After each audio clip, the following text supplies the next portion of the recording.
I wanted to do a couple of examples of rounding a decimal, including using the calculator to do it.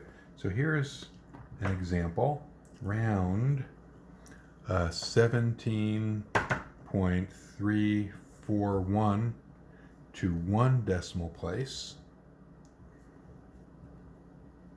So when we're rounding to one decimal place, here's the number. When we're rounding to one decimal place, we want to look at the second place. And because that's four or less, that means leave the first decimal place alone. And so the answer is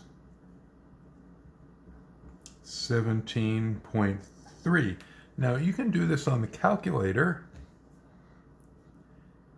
If you go here, if you go math, num, round, and now I can enter that number 17.341, and then to tell it how many places to round to, comma, 1, close the parentheses, and that spits out the same 17.3. Now I want to do one more example of this. So here's another example. Round 0.85975 to 3 decimal places.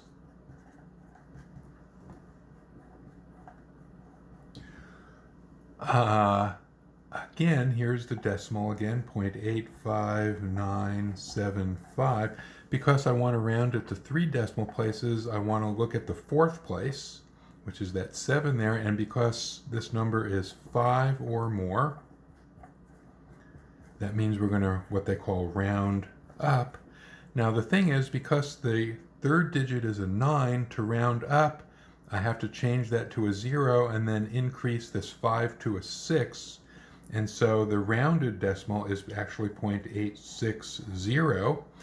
Now sometimes in a situation like that, it's a little bit tricky, and I can use the calculator to round this decimal also. If I go math, num, round, 0.85975, because I want to round it to 3 places, comma 3, close the parentheses, and this gives me just 0.86. So if that third place is a 0, the calculator won't bother to put it in. It doesn't matter one way or the other, 0.860 or 0.86, they're both the same.